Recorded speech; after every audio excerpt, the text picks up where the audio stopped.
નમસ્કાર બાળ મિત્રો, આજે આપણે ધોરણ 4 વિષય હિન્દી पाठ 6 टपका का डर જોઈશું। तो दोस्तों चलो अब हम शुरू करते हैं। इकाई 6 टपका का डर। वो एक कहानी है जो हम देखते हैं। तो इस कहानी में गरीबी और कष्ट से जूझती हुई बुढ़िया की कथा है। झोंपड़ी का टपकता छप्पर उसे और भी संकट में डाल देता है। वह मन ही मन झुंझला उठी रही है। तो यहाँ बरसात से परेशान एक बाघ बुढ़िया की झोंपड़ी के पास आकर बैठ जाता है। तो बुढ़िया की बातें सुनकर अनजान भय से वह घबरा उठता है और भाग जाता है। तो चलो ये एक सरस कहानी है जो हम सुनते हैं। तो बरसात का दिन था, मतलब के वरसादનો દિવસ હતો। ચારો ઓર પાણી બરસ रहा था, એટલે કે ચારે બાજુ પાણી વરસી રહ્યું હતું। જંગલ में बुढ़िया का घर भी भीग रहा था। ભીગ એટલે કે ભીનું થવું, એટલે કે પલળી રહેવું, પલળવું, બરાબર। અને બુઢિયા એટલે કે ડોસીનું, જંગલમાં ડોસીનું ઘર પલળી રહ્યું હતું। તો जल्दी ही बुढ़िया का घर टपकने लगा, એટલે કે જલ્દી ડોસીનું ઘર ટપકવા લગ્યું। बुढ़िया परेशान हो उठी, परंतु करती भी क्या। तो આપણે बुढ़िया परेशान का मतलब हैरान, અને गुजराती तो डोसी हैरान થઈ ગઈ, પણ કરે શું। તો અહીંયા છે છપ્પર को छाए कौन। तो छप्पर એટલે કે છત, અને છાય એટલે કે સરખી, અને કોણ એટલે કે કોણ। છતને સરખી કોણ કરે। પછી છે थोड़ी देर में ओले भी पड़ने लगे। ओले એટલે કે वर्षा के साथ गिरने वाले हिम के टुकड़े। गुजराती में તેને કહેવાય છે કરા। तो गुजराती में इसको करा कहलाता है। तो थोड़ी वार में करा पण पड़वा लाग्या। हवे छे बेर बराबर ओले। उधर एक बाघ ओलों की मार से परेशान हो उठा, એટલે કે બોર જેવડા કરા। ત્યાં તો એક વાઘ करानी मारથી हैरान થઈ ગયો। तो कूदते हाँफते वह बुढ़िया के घर के पास पहुंचा। कूदते हाँफते, तो यहाँ કે ત્યાં એક વાઘ કરાના મારથી હેરાન થઈ ગયો અને ત્યારે દોડતો કૂદતો તે ડોસીના ઘર પાસે પહોંચ્યો। तो અહીં છે बुढ़िया अंदर चावल पका रही थी और चूल्हे पर पानी टपक रहा था। बुढ़िया એટલે કે ડોસી, અંદર એટલે કે અંદર, ચાવલ એટલે કે ભાત, પકા એટલે કે રાંધી રહી હતી, અને ચૂલ્हे पर पानी टपक रहा था એટલે કે ડોસી અંદર ભાત રાંધતી હતી અને ચૂલા પર પાણી ટપકી રહ્યું હતું। टप टप वह झुंझला उठी और बोली। तो એટલે કે यहाँ આપણે એનું ગુજરાતી, તો તે ગુસ્સેથી બોલી। ઝુંઝલા એટલે કે ગુસ્સેથી। મને ટપકાથી જેટલી બીક લાગે છે ને એટલે તો વાઘથી પણ નહીં, बराबर। ऐसू बोली कि मुझे टपका से इतना डर लगता है ना कि जितना बाघ से भी नहीं। अने यहाँ बाघ ने सोचा कि बुढ़िया मुझसे तो नहीं डरती, मगर टपका से डरती है। जरूर टपका से मुझसे भी बड़ा जानवर होगा। तो आ सही बुढ़िया डोसी એવું બોલે છે એટલે વાઘ શું સોચે છે કે મારાથી તો સૌ કોઈ બીએ છે, પરંતુ બુઢિયા મારથી પણ વધારે ટપકાથી ડરે છે, એટલે કે વરસાદથી ડરે છે। તો આ ટપકા જરૂર એક મારથી પણ મોટું जानवर હશે। અને बस इतना सोचते ही बाघ घबराया और सिर पर पैर रखकर भाग गया। तो यहाँ सिर पर पैर रख कर भागना मतलब कि उसका रूढ़ि प्रयोग है तेजी से ભાગના. તો અહીંયા તેનું ગુજરાતી બસ એટલું જ વિચારતા જો વાઘ ગભરાયો અને ખૂબ ઝડપથી ભાગી ગયો. ચાલો મુહાવરે मतलब કે રૂઢિપ્રયોગ જોઈ લઈએ. झुंझला उठना यानी कि क्रोधित होना. सिर पर पैर रखकर भागना तो मतलब तेज गति से भागना. आगे यहाँ अभ्यास में प्रश्न 1 निम्नलिखित प्रश्नों के उत्तर दीजिए એટલે કે નીચેના પ્રશ્નોના उत्तर આપો. नंबर 1 तुम्हारे गांव में कैसे कैसे घर है. आपके गांव में कैसे कैसे घर है वो आपको यहाँ उत्तर में लिखना है. तो मेरे गांव में मिट्टी के सीमेंट के और झोंपड़ी जैसे घर है. नंबर 2 तुम्हारा घर किन किन चीज़ों से बना हुआ है. आपका घर किन किन चीज़ों से बना हुआ है वो आपको यहाँ लिखना है. तो मेरा घर मिट्टी पत्थर खपरेल सीमेंट आदि से बना है. नंबर 3 छप्पर किन किन चीज़ों से बनता है. तो उत्तर छप्पर घास फूस खपरेल और लकड़ियों से बनता है. नंबर 4 बरसात के मौसम में क्या क्या होता है. उत्तर बरसात के मौसम में बिजली चमकती है और बादल गरजते हैं. बारिश होती है तो कभी कभी ओले भी पड़ते हैं. ओले का मतलब आपको पता ही है, वर्षा के साथ गिरने वाले हिम के टुकड़े. तो नंबर 4 ओले पड़ने पर तुम लोग क्या करते हो. उत्तर ओले पड़ने पर हम उन्हें झोलते हैं खाते हैं और उनसे खेलते हैं. नंबर 6 ओले पड़ने से किस तरह का नुकसान होता है. ओले पड़ने से कच्चे घरों और छत का और फसल का नुकसान होता है. नंबर 7 तुमने कितने प्रकार के चूल्हे देखे हैं. तो आपने कितने प्रकार के चूल्हे देखे हैं वो आपको लिखना है. तो मैंने मिट्टी का लोहे का और गैस का चूल्हा देखा है. नंबर 8 जंगल में बाघ के अलावा कौन कौन से प्राणी रहते हैं.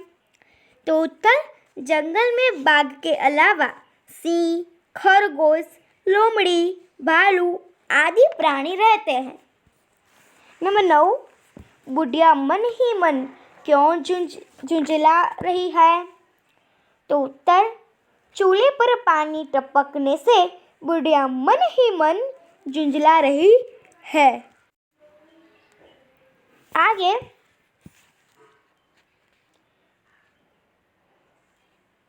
तो नंबर 10 बाघ सिर पर पैर रखकर क्यों भाग गया. तो उत्तर बुढ़िया ने कहा कि मैं बाघ से नहीं डरती मगर टपका से डरती हूँ. यह सुनकर बाघ ने सोचा कि टपका जरूर कोई मुझसे भी बड़ा जानवर होगा. बस यही सोचकर बाघ सिर पर पैर रखकर भाग उठा. अब यहाँ प्रश्न 2. तो यहाँ निम्नलिखित में प्रत्येक के बारे में 5-7 वाक्य लिखिए. तो यहाँ मोर बाघ और तोता प्रत्येक के बारे में 5-7 वाक्य लिखने हैं. तो दोस्तों यहाँ भूल हो गई है. अब यहाँ प्रश्न 2 आएगा. तो यहाँ है जंगल में और क्या क्या भीग रहा होगा. सूची बनाइए. तो प्रश्न 2 में जंगल में और क्या क्या भीग रहा होगा उसकी सूची बनाना है. तो उत्तर जंगल में पेड़ पौधे पशु पक्षी पत्थर आदि भीग रहे होंगे. चलो अब हम स्वाध्याय देखते हैं. तो इसमें प्रश्न 1, निम्नलिखित प्रश्नों के उत्तर लिखिए। नंबर 1, बुढ़िया कहाँ रहती थी? उत्तर, बुढ़िया जंगल में रहती थी। नंबर 2, बरसात में बुढ़िया का घर में क्या पड़ने लगा? उत्तर, बरसात में बुढ़िया के घर में पानी पड़ने लगा। नंबर 3, ओले की मार से परेशान होकर बाघ कहाँ आ गया? तो उत्तर, ओले की मार से परेशान होकर बाघ बुढ़िया के घर के पास आ गया। नंबर 4, पानी टपकने की कैसी आवाज़ थी? उत्तर, पानी टपकने की आवाज़ थी टप टप। नंबर 5, बुढ़िया को सबसे ज़्यादा डर किससे लगता था? उत्तर, बुढ़िया को सबसे ज़्यादा डर टपका से लगता था। नंबर 6, बुढ़िया की बातें सुनकर बाघ ने क्या किया? उत्तर, बुढ़िया की बात सुनकर बाघ ने सिर पर पैर रखकर भाग गया। चलो आगे प्रश्न 2, निम्नलिखित में प्रत्येक के बारे 5-7 वाक्य लिखिए। तो यहाँ मोर, बाघ और तोता के लिए हमें 5-7 वाक्य लिखने हैं। उत्तर में मोर, तो पक्षियों में मोर सबसे सुंदर होता है। इसके माथे पर कलगी होती है। इसके पंख रंग बिरंगे होते हैं। उसकी आवाज़ मधुर होती है। वर्षा के दिनों में मोर म्याऊ म्याऊ करता है। बादल देखकर मोर नाचने लगता है। मोर पेड़ पर रहता है और मोर हमारे देश का राष्ट्रीय पक्षी है। बाघ एक जंगली जानवर है। वह भी सिंह की तरह भयानक होता है। उसका रंग गहरा पीला होता है। उसके शरीर पर काली धारियां होती हैं। वह अंधेरे में भी देख सकता है। वाघ मांसाहारी प्राणी है और वाघ हमारा राष्ट्रीय प्राणी है। वाघ को हम चिड़ियाघर में देख सकते हैं।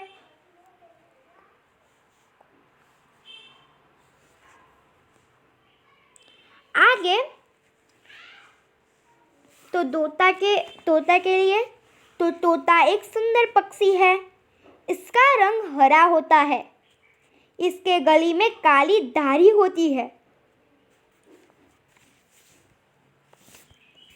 उसकी चोंच लाल होती है। उसकी आगे की मुड़ी हुई और नोकदार होती है। तोते की आवाज़ मीठी होती है और लोग उसे पालते हैं। तोते को हरी मिर्ची और अमरूद बहुत पसंद है। चलो अब यहाँ हम प्रश्न 3 देखते हैं। नीचे दिए चित्र का वर्णन करो और 10 वाक्यों में लिखिए। तो दोस्तों यहाँ एक मेले के चित्र दिया गया है। तो हमें ये मेले का चित्र का 10 वाक्यों में वर्णन करना है। मैंने यहाँ लिखा हुआ है। तो यह मेले का चित्र है। मेले में तरह तरह की दुकानें लगी हुई है। मेले में बच्चों, जवान और बूढ़े लोग हैं। मेले में एक सपेरा खेल दिखा रहा है। एक जादूगर भी अपना जादू दिखा रहा है। गुब्बारे वाला गुब्बारे बेच रहा है। 2 चकडोल भी दिखाई दे रहे हैं।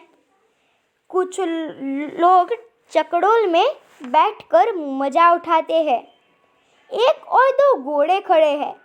लोगों मेले में घोड़े सवारी का मजा भी उठा सकते हैं। तो चलो अब आगे प्रश्न 4, नीचे दिए गए चित्र के आधार पर कहानी लिखिए। तो यहाँ 6 चित्र दिए गए हैं। हमें चित्र देखकर बोलना है कि यह कहानी क्या बनेगी। चलो मैं आपको कहानी कहती हूँ, आप सुनना। तो किसी जंगल में एक शेर रहता था। एक दिन वह सो रहा था। उस समय एक चूहा अपने बिल से निकला। वह शेर के शरीर पर दौड़ने लगा। उससे शेर की नींद टूट गई। उससे बहुत गुस्सा आया। उसने चूहे को पकड़ लिया। चूहे ने शेर से कहा, कृपया आप मुझे छोड़ दीजिए, कभी मैं आपके काम आऊँगा। शेर ने हंसकर चूहे को छोड़ दिया। कुछ दिनों के बाद शेर एक शिकारी के जाल में फंस गया।